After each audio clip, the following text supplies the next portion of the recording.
O Grande Conflito, capítulo 4. Um povo que difunde luz.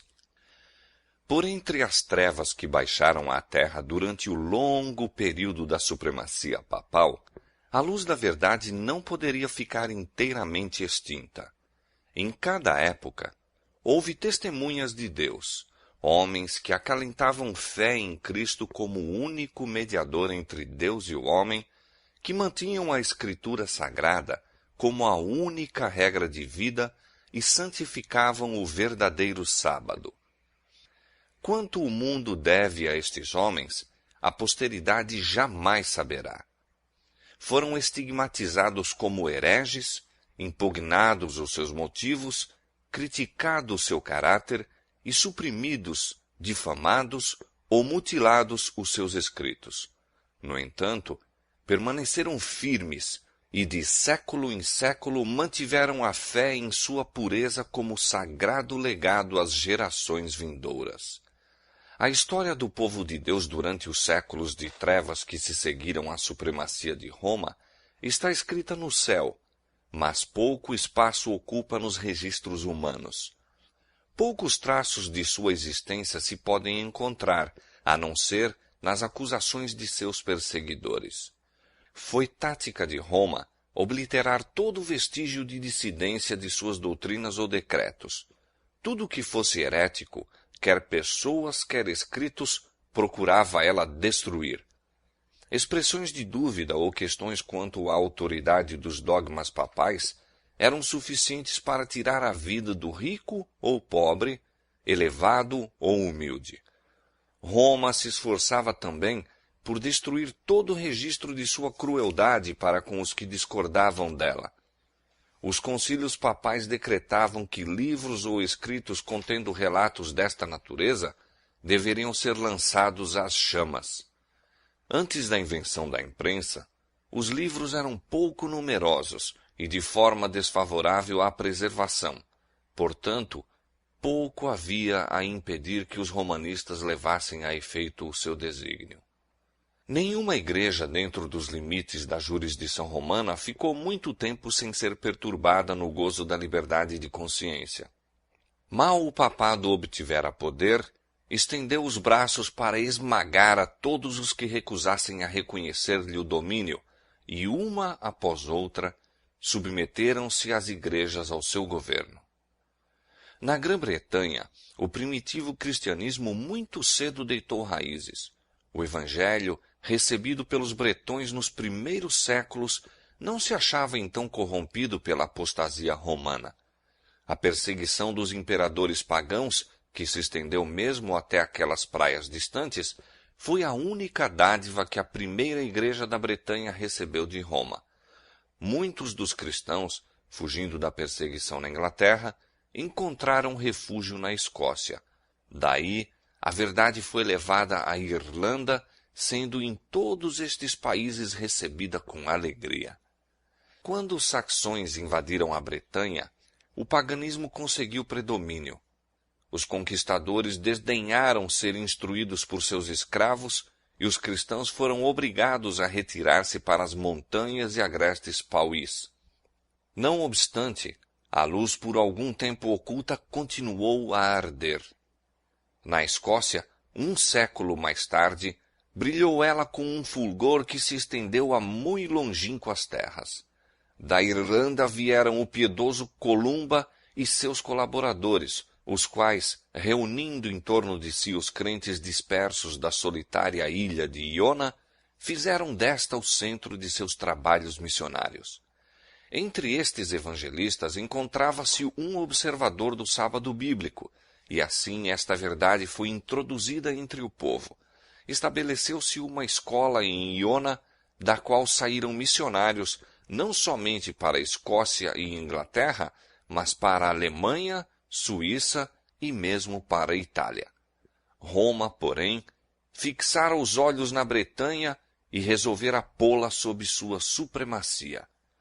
No VI século, seus missionários empreenderam a conversão dos pagãos saxões. Foram recebidos com favor pelos orgulhosos bárbaros e induziram muitos milhares a professar a fé romana. O trabalho progredia e os dirigentes papais e seus conversos encontraram os cristãos primitivos. Eloquente contraste se apresentou. Os últimos eram simples, humildes de caráter, doutrina e maneiras segundo as Escrituras, ao passo que os primeiros manifestavam a superstição, a pompa, a arrogância do papado. O emissário de Roma exigiu que estas igrejas cristãs reconhecessem a supremacia do soberano pontífice. Os bretões mansamente replicaram que desejavam amar a todos os homens, mas que o Papa não tinha direito à supremacia na igreja e que eles poderiam prestar-lhe somente a submissão devida a todo seguidor de Cristo. Repetidas tentativas foram feitas para se conseguir sua adesão a Roma, mas esses humildes cristãos, espantados com o orgulho ostentado por seus emissários, firmemente replicavam que não conheciam outro mestre senão a Cristo. Revelou-se, então, o verdadeiro espírito do papado.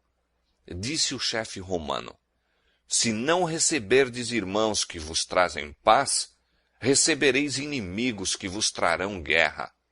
Se vos não unirdes conosco para mostrar aos saxões o caminho da vida, recebereis deles o golpe de morte. Não era isto simples ameaça. Guerra, intriga e engano foram empregados contra as testemunhas de uma fé bíblica, até que as igrejas da Bretanha foram destruídas ou obrigadas a submeter-se à autoridade do Papa. Em terras que ficavam além da jurisdição de Roma, existiram por muitos séculos corporações de cristãos que permaneceram quase inteiramente livres da corrupção papal. Estavam rodeados de pagãos e, no transcorrer dos séculos, foram afetados por seus erros, mas continuaram a considerar a Escritura Sagrada como a única regra de fé, aceitando muitas de suas verdades. Estes cristãos acreditavam na perpetuidade da lei de Deus e observavam o sábado do quarto mandamento. Igrejas que se mantinham nesta fé e prática existiram na África Central e entre os armênios, na Ásia. Mas dentre os que resistiram ao cerco cada vez mais apertado do poder papal, os valdenses ocuparam posição preeminente. A falsidade e corrupção papal encontraram a mais decidida resistência na própria terra em que o Papa fixara a sede. Durante séculos, as igrejas do Piemonte mantiveram-se independentes, mas afinal chegou o tempo em que Roma insistiu em submetê-las. Depois de lutas inúteis contra a tirania, os dirigentes destas igrejas reconheceram relutantemente a supremacia do poder a que o mundo todo parecia render homenagem. Alguns houve, entretanto, que se recusaram a ceder à autoridade do Papa ou do prelado. Estavam decididos a manter sua fidelidade a Deus e preservar a pureza e simplicidade de fé. Houve separação. Os que se apegaram à antiga fé retiraram-se. Alguns, abandonando os Alpes nativos, alçaram a bandeira da verdade em terras estrangeiras. Outros se retraíram para os vales afastados e fortalezas das montanhas e ali preservaram a liberdade de culto a Deus. A fé que durante muitos séculos fora mantida e ensinada pelos cristãos valdenses estava em assinalado contraste com as falsas doutrinas que Roma apresentava. Sua crença religiosa baseava-se na palavra escrita de Deus, o verdadeiro documento religioso do cristianismo. Mas aqueles humildes camponeses, em seu obscuro retiro, excluídos do mundo e presos à labuta diária entre seus rebanhos e vinhedos, não haviam por si só chegado à verdade em oposição aos dogmas e heresias da Igreja apóstata. A fé que professavam não era nova. Sua crença religiosa era a herança de seus pais. Lutavam pela fé da Igreja apostólica, a fé que uma vez foi dada aos santos. A igreja no deserto e não a orgulhosa hierarquia entronizada na grande capital do mundo, era a verdadeira Igreja de Cristo, a depositária dos tesouros da verdade que Deus confiara a seu povo para ser dada ao mundo. Entre as principais causas que levaram a Igreja verdadeira a separar-se da de Roma, estava o ódio desta ao sábado bíblico. Conforme fora predito pela profecia, o poder papal lançou a verdade por terra. A lei de Deus foi conculcada no pó enquanto se exaltavam as tradições e costumes dos homens. As igrejas que estavam sob o governo do papado foram logo compelidas a honrar o domingo como dia santo. No meio do erro e superstição que prevaleciam, muitos, mesmo dentre o verdadeiro povo de Deus, ficaram tão desorientados que, ao mesmo tempo em que observavam o sábado, abstinham-se do trabalho também no domingo. Isto, porém, não satisfazia aos chefes papais. Exigiam não somente que fosse santificado o domingo, mas que o sábado fosse profanado. E com a mais violenta linguagem denunciavam os que ousavam honrá-lo. Era unicamente fugindo ao poder de Roma que alguém poderia, em paz, obedecer à lei de Deus. Os valdenses foram os primeiros dentre os povos da Europa a obter a tradução das Sagradas Escrituras. Centenas de anos antes da Reforma, possuíam a Bíblia em manuscrito na língua materna. Tinham a verdade incontaminada, e isto os tornava objeto especial do ódio e perseguição. Declaravam ser a Igreja de Roma a Babilônia apóstata do Apocalipse, e com perigo de vida erguiam-se para resistir às suas corrupções. Opressos pela prolongada perseguição, alguns comprometeram sua fé, cedendo pouco a pouco em seus princípios distintivos, enquanto outros sustentavam firme a verdade. Durante séculos de trevas e apostasia, houve alguns dentre os valdenses que negavam a supremacia de Roma, rejeitavam o culto às imagens como idolatria e guardavam o verdadeiro sábado. Sob as mais atrozes tempestades da oposição conservaram a fé. Acossados, embora pela espada dos saboianos, e queimados pela fogueira romana, mantiveram-se sem hesitação ao lado da palavra de Deus e de sua honra. Por trás dos elevados baluartes das montanhas, em todos os tempos refúgio dos perseguidos e oprimidos, os valdenses encontraram esconderijo. Ali, conservou-se a luz da verdade a arder por entre as trevas da Idade Média. Ali, durante 1000 anos, testemunhas da verdade mantiveram a antiga fé. Deus providenciara para seu povo um santuário de majestosa grandeza, de acordo com as extraordinárias verdades confiadas à sua guarda. Para os fiéis exilados, eram as montanhas um emblema da imutável justiça de Jeová. Apontavam eles a seus filhos as alturas sobranceiras, em sua imutável majestade, e falavam-lhes daquele em quem não há mudança nem sombra de variação, cuja palavra é tão perdurável como os montes eternos. Deus estabelecera firmemente as montanhas e as cingira de fortaleza. Braço algum, a não ser o do poder infinito, poderia movê-las do lugar. De igual maneira, estabelecera ele a sua lei, fundamento de seu governo no céu e na terra.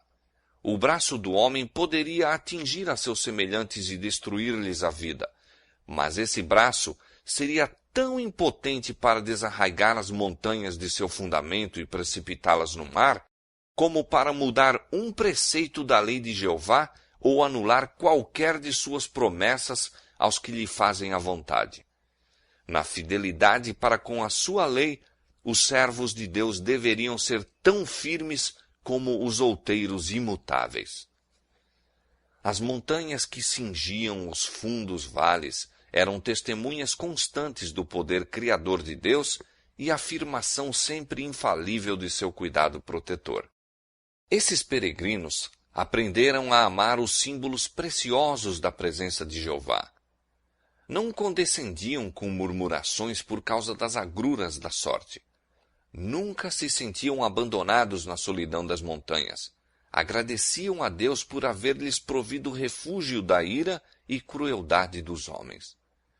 Regozijavam-se diante dele na liberdade de prestar culto. Muitas vezes, quando perseguidos pelos inimigos, a fortaleza das montanhas se provara ser defesa segura. De muitos rochedos elevados entoavam eles louvores a Deus, e os exércitos de Roma não podiam fazer silenciar seus cânticos de ações de graças. Pura, singela e fervorosa era a piedade desses seguidores de Cristo. Os princípios da verdade avaliavam-nos eles acima das casas e terras, amigos, parentes e mesmo da própria vida. Semelhantes princípios ardorosamente procuravam eles gravar no coração dos jovens. Desde a mais tenra infância, os jovens eram instruídos nas Escrituras e ensinava-se-lhes a considerar santos os requisitos da lei de Deus. Sendo raros os exemplares das Escrituras Sagradas, eram suas preciosas palavras confiadas à memória. Muitos eram capazes de repetir longas porções tanto do Velho como do Novo Testamento. Os pensamentos de Deus associavam-se ao sublime cenário da natureza e às humildes bênçãos da vida diária. Criancinhas aprendiam a olhar com gratidão a Deus como o doador de toda mercê e conforto. Os pais, ternos e afetuosos como eram, tão sabiamente amavam os filhos que não permitiam que se habituassem à condescendência própria. Esboçava-se diante deles uma vida de provações e agruras, talvez a morte de mártir. Eram ensinados desde a infância a suportar rudezas e a sujeitar-se ao domínio, e, contudo, a pensar e agir por si mesmos. Muito cedo eram ensinados a arrostar responsabilidades, a serem precavidos no falar e a compreenderem a sabedoria do silêncio. Uma palavra indiscreta que deixassem cair no ouvido dos inimigos poderia pôr em perigo não somente a vida do que falava, mas a de centenas de seus irmãos, pois, semelhantes a lobos à caça da presa, os inimigos da verdade perseguiam os que ousavam reclamar liberdade para a fé religiosa. Os valdenses haviam sacrificado a prosperidade temporal por amor à verdade e com paciência perseverante labutavam para ganhar o pão. Cada recanto de terra cultivável entre as montanhas era cuidadosamente aproveitado. Fazia-se com que os vales e as encostas menos férteis das colinas também produzissem. A economia e a severa renúncia de si próprio formavam parte da educação que os filhos recebiam como seu único legado. Ensinava-se-lhes que Deus determinara fosse a vida uma disciplina e que suas necessidades poderiam ser supridas apenas mediante o trabalho pessoal, previdência, cuidado e fé. O processo era laborioso e fatigante, mas salutar. Precisamente o de que o homem necessita em seu estado decaído, escola que Deus proveu para o seu ensino e desenvolvimento. Enquanto os jovens se habituavam ao trabalho e às perezas, a cultura do intelecto não era negligenciada. Ensinava-se-lhes que todas as suas capacidades pertenciam a Deus e que deveriam todas ser aperfeiçoadas e desenvolvidas para o seu serviço. As igrejas valdenses, em sua pureza e simplicidade, assemelhavam-se à igreja dos tempos apostólicos. Rejeitando a supremacia do Papa e prelados, mantinham a Escritura Sagrada como a única autoridade suprema infalível. Seus pastores, diferentes dos altivos sacerdotes de Roma, seguiam o exemplo de seu mestre, que veio não para ser servido, mas para servir. Alimentavam o rebanho de Deus, guiando-os às verdes pastagens e fontes vivas de sua santa palavra. Longe dos monumentos da pompa e orgulho humano, o povo congregava-se, não em igrejas suntuosas ou grandes catedrais, mas à sombra das montanhas nos vales alpinos ou, em tempo de perigo, em alguma fortaleza rochosa, a fim de escutar as palavras da verdade proferidas pelos servos de Cristo.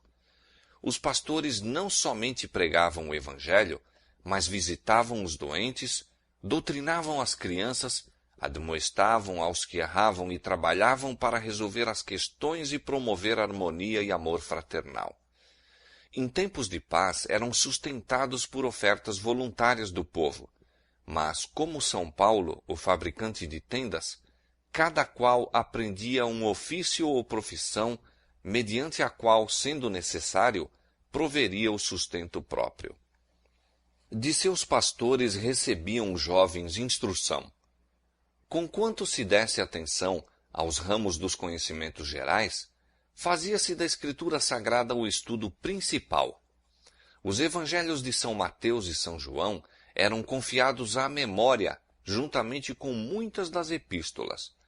Também se ocupavam em copiar as Escrituras. Alguns manuscritos continham a Bíblia toda, outros apenas breves excertos, a que algumas simples explicações do texto eram acrescentadas por aqueles que eram capazes de comentar as Escrituras. Assim se apresentavam os tesouros da verdade durante tanto tempo ocultos pelos que procuravam exaltar-se acima de Deus. Mediante pacientes e incansáveis labores, por vezes nas profundas e escuras cavernas da terra, à luz de archotes eram copiadas as Escrituras Sagradas, versículo por versículo, capítulo por capítulo. Assim, a obra prosseguia, resplandecendo qual ouro puro a vontade revelada de Deus. E quanto mais brilhante, clara e poderosa era por causa das provações que passavam por seu amor, apenas o poderiam compreender os que se achavam empenhados em obra semelhante.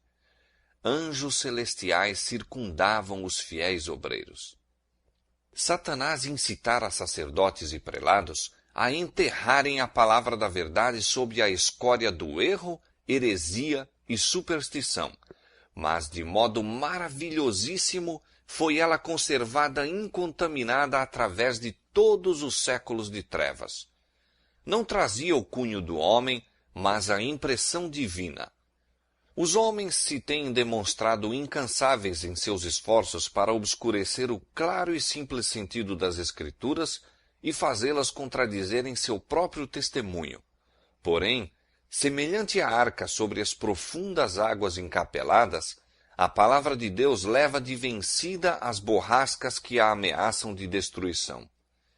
Assim como tem a mina ricos veios de ouro e prata ocultos por sob a superfície, de maneira que todos os que desejam descobrir os preciosos depósitos devem cavar, assim, as Sagradas Escrituras têm tesouros de verdade que são revelados unicamente ao ardoroso, humilde e devoto pesquisador. Deus destinara a Bíblia a ser um compêndio para toda a humanidade na infância, juventude e idade madura, devendo ser estudada através de todos os tempos. Deu sua palavra aos homens como revelação de si mesmo. Cada nova verdade que se divisa é uma nova revelação do caráter de seu autor. O estudo das Escrituras é o meio divinamente ordenado para levar o homem à mais íntima comunhão com seu Criador e dar-lhe mais claro conhecimento de sua vontade. É o meio de comunicação entre Deus e o homem. Conquanto os valdenses considerassem o temor do Senhor como princípio da sabedoria, não eram cegos no tocante à importância do contato com o mundo, do conhecimento dos homens e da vida ativa para expandir o espírito e avivar as percepções. De suas escolas nas montanhas, alguns dos jovens foram enviados a instituições de ensino nas cidades da França ou Itália, onde havia campo mais vasto para o estudo, pensamento e observação do que nos Alpes nativos. Os jovens assim enviados eram expostos à tentação, testemunhavam o vício, defrontavam-se com os astuciosos agentes de Satanás, que lhes queriam impor as mais sutis heresias e os mais perigosos enganos. Mas sua educação, desde a meninice, fora de molde a prepará-los para tudo isto. Nas escolas aonde iam, não deveriam fazer confidentes a quem quer que fosse. Suas verdades eram preparadas de maneira a ocultar seu máximo tesouro, os preciosos manuscritos das Escrituras. A estes, fruto de meses e anos de labuta, levavam consigo, e sempre que o podiam fazer sem despertar suspeita, cautelosamente punham uma porção ao alcance daqueles cujo coração parecia aberto para receber a verdade. Desde os joelhos da mãe, a juventude valdense havia sido educada com este propósito em vista. Compreendiam o trabalho e fielmente o executavam. Ganhavam-se conversos à verdadeira fé nessas instituições de ensino, e frequentemente se encontravam seus princípios a penetrar a escola toda. Contudo, os chefes papais não podiam, pelo mais minucioso inquérito, descobrir a fonte da chamada heresia corruptora. O Espírito de Cristo é espírito missionário. O primeiro impulso no coração regenerado é levar outros também ao Salvador. Tal foi o espírito dos cristãos valdenses. Compreendiam que Deus exigia mais deles do que simplesmente preservar a verdade em sua pureza nas suas próprias igrejas, e que sobre eles repousava a solene responsabilidade de deixarem sua luz resplandecer aos que se achavam em trevas. Pelo forte poder da palavra de Deus, procuravam romper o cativeiro que Roma havia imposto. Os ministros valdenses eram educados como missionários, exigindo-se primeiramente de cada um que tivesse a expectativa de entrar para o ministério a aquisição de experiência como evangelista. Cada um deveria servir 3 anos em algum campo missionário antes de assumir o encargo de uma igreja em seu país. Este serviço, exigindo logo de começo renúncia e sacrifício, era a introdução apropriada à vida pastoral naqueles tempos que punham à prova a alma. Os jovens que recebiam a ordenação para o sagrado mistério viam diante de si não a perspectiva de riquezas e glória terrestre, mas uma vida de trabalhos e perigo, e possivelmente o destino de mártir. Os missionários iam de 2 em 2, como Jesus enviara seus discípulos.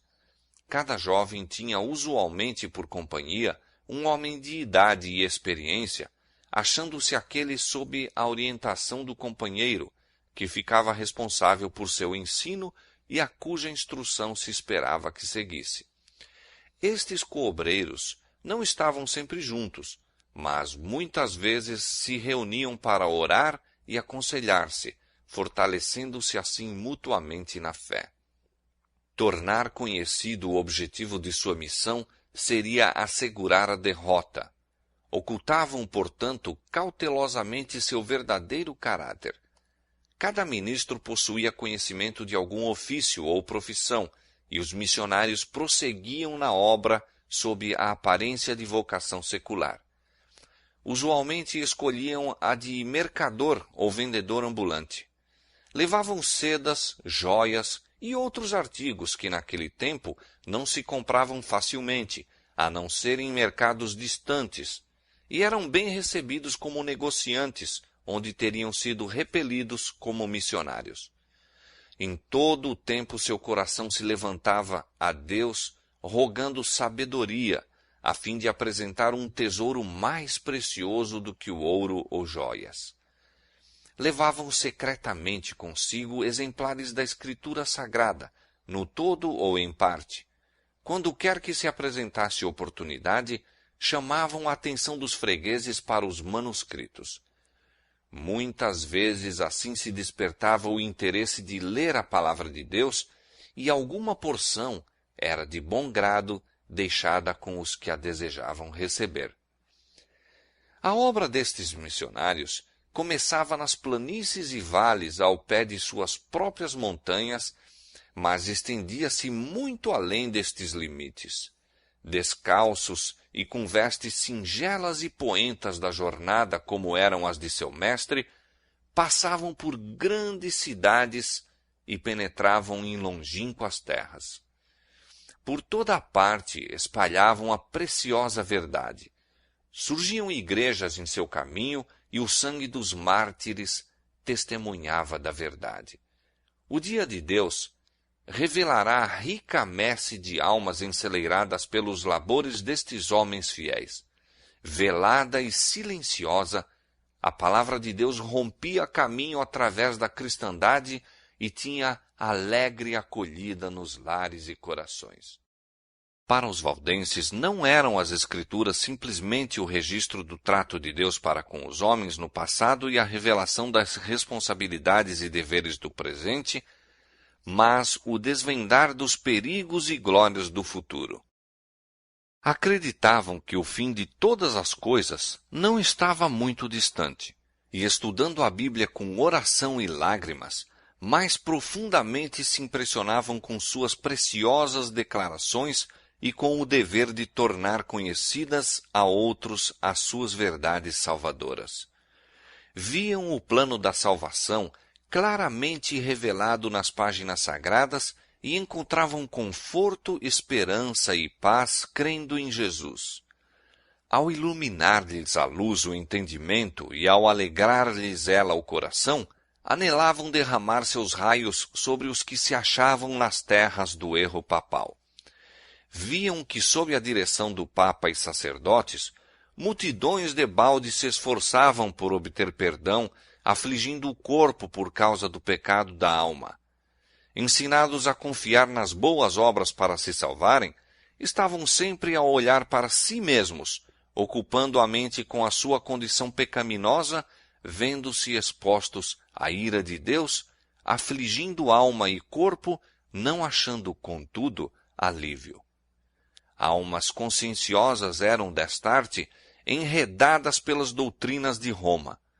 Milhares abandonavam amigos e parentes, passando a vida nas celas dos conventos. Por meio de frequentes jejuns e cruéis açoitamentos, por vigílias à meia-noite, prostrando-se durante horas cansativas sobre as lajes frias e úmidas de sua lúgubre habitação, por longas peregrinações, penitências humilhantes e terrível tortura, milhares procuravam debaldadamente obter paz de consciência. Oprimidos por uma intuição de pecado e perseguidos pelo temor da ira vingadora de Deus, muitos continuavam a sofrer até que a natureza exausta se rendia e, sem um resquício de luz ou esperança, baixavam à sepultura. Os valdenses ansiavam por partir a estas almas famintas o pão da vida, revelar-lhes as mensagens de paz nas promessas de Deus e apontar-lhes a Cristo como a única esperança de salvação. Tinham por falsa a doutrina de que as boas obras podem expiar a transgressão da lei de Deus.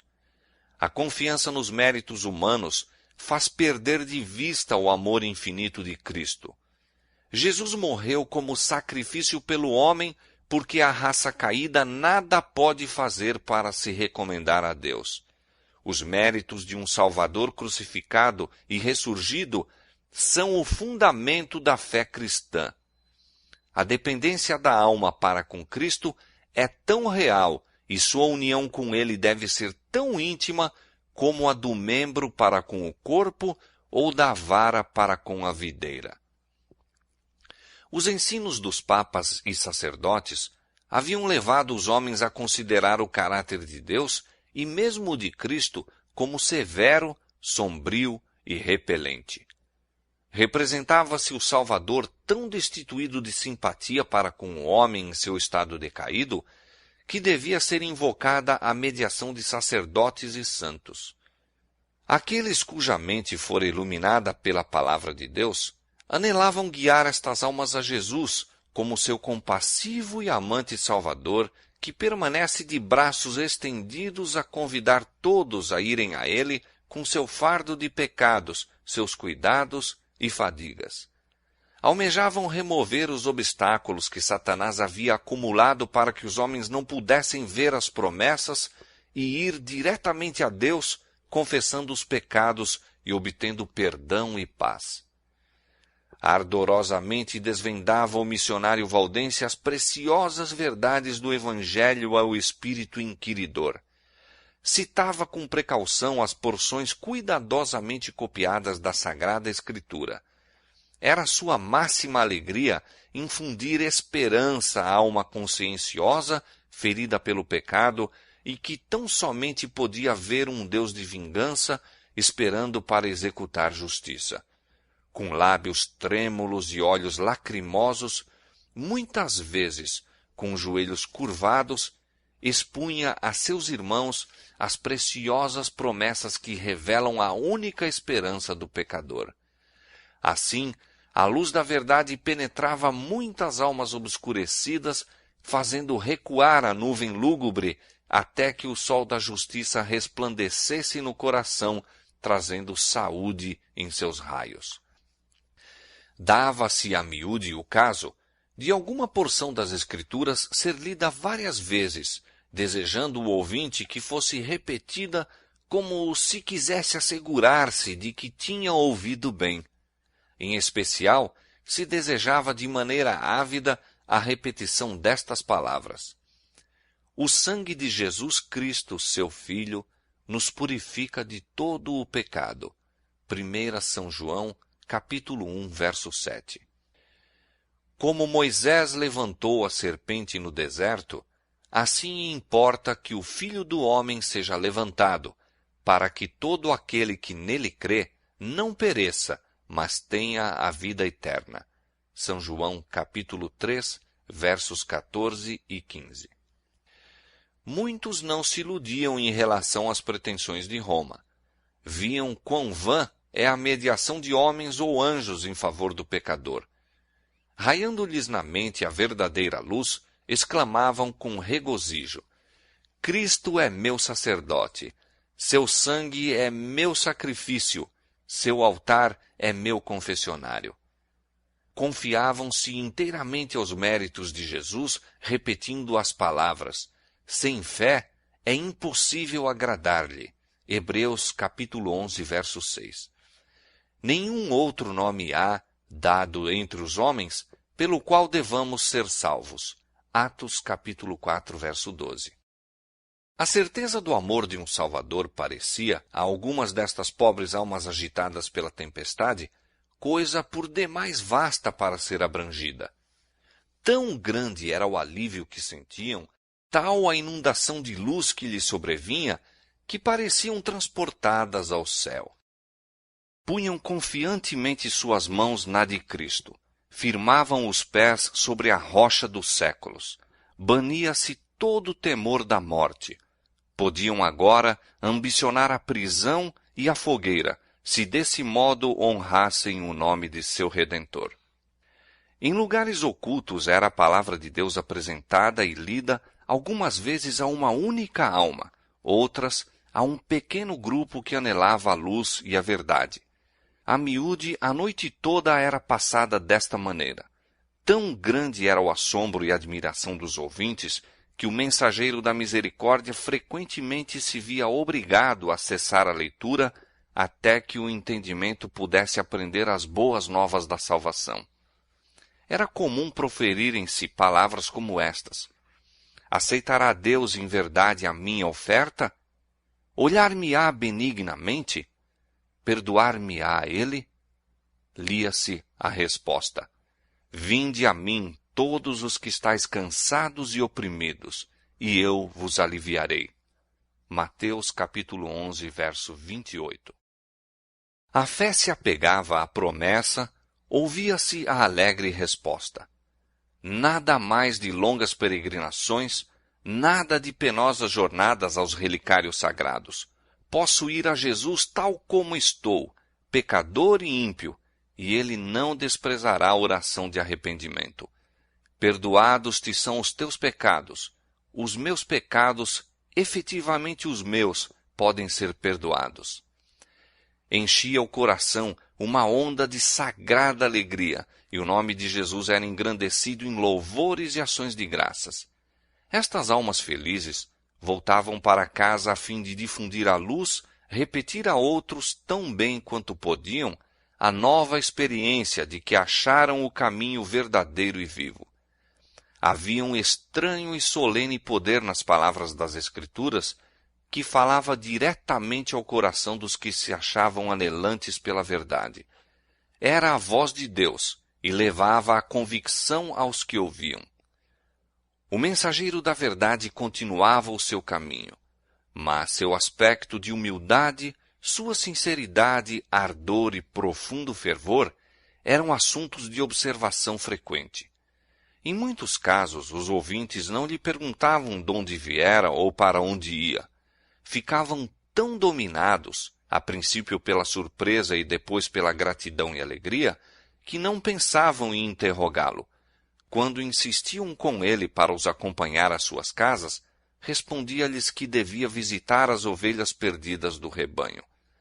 Não seria ele um anjo do céu? Indagavam. Em muitos casos, não mais se via o mensageiro da verdade. Seguira para outros países, ou a vida se lhe consumia em algum calabouço desconhecido, ou talvez seus ossos estivessem alvejando no local em que testificara da verdade. Mas as palavras que deixara após si não poderiam ser destruídas. Estavam a fazer sua obra no coração dos homens. Os benditos resultados só no dia do juízo se revelarão plenamente.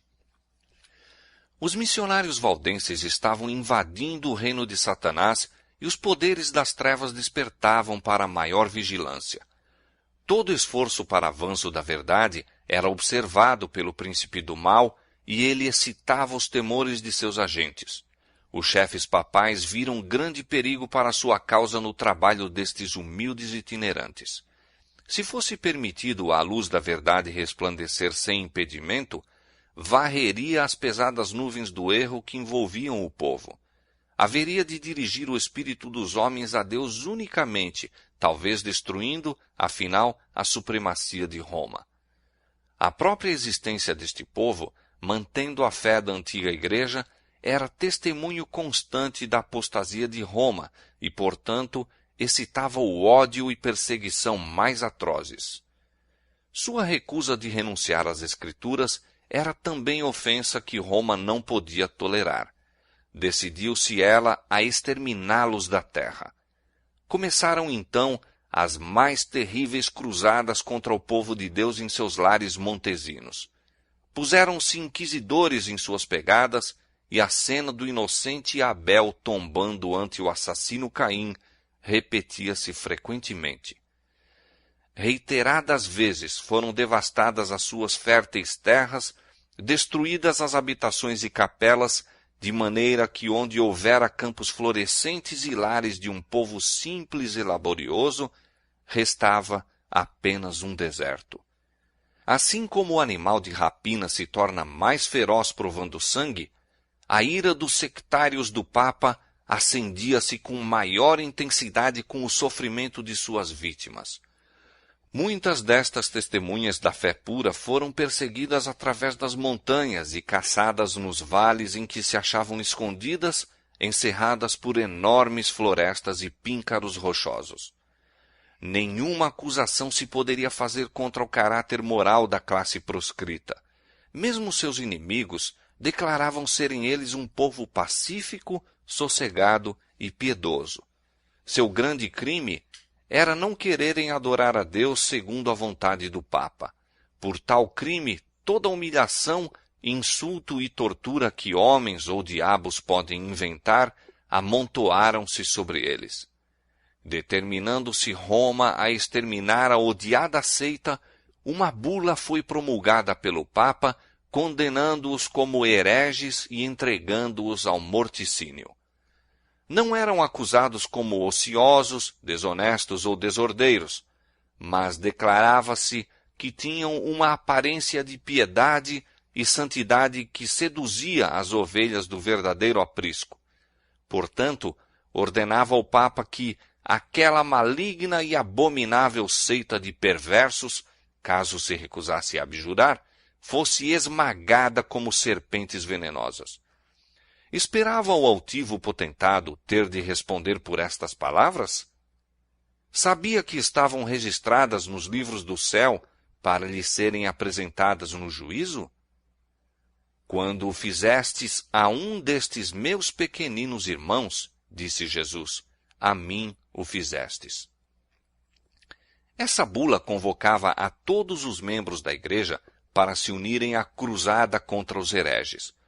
Como incentivo para se empenharem na obra cruel, absolvia de todas as penas e castigos eclesiásticos, gerais e particulares, desobrigava a todos os que se unissem à cruzada de qualquer juramento que pudessem ter feito, legitimava-lhes o direito a qualquer propriedade que pudessem ter ilegalmente adquirido, e prometia a remissão de todos os pecados aos que matassem algum herege.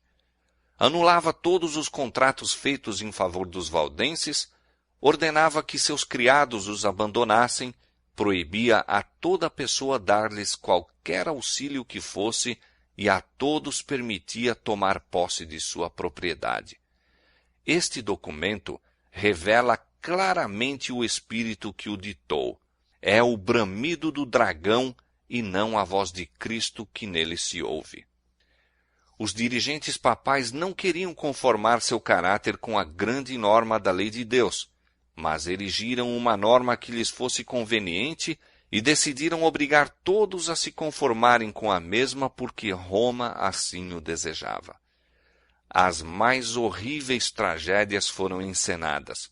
Sacerdotes e papas, corruptos e blasfemos, estavam a fazer a obra que Satanás lhes designava. A misericórdia não encontrava guarida em sua natureza. O mesmo Espírito que crucificou Cristo e matou os apóstolos, o mesmo que impulsionou o sanguinário Nero contra os fiéis de seu tempo, estava em operação a fim de exterminar da terra os que eram amados de Deus. As perseguições desencadeadas durante muitos séculos sobre este povo temente a Deus foram por ele suportadas com uma paciência e constância que honravam seu Redentor. Apesar das cruzadas contra eles e da desumana carnificina a que foram sujeitos, continuavam a mandar seus missionários a espalhar a preciosa verdade.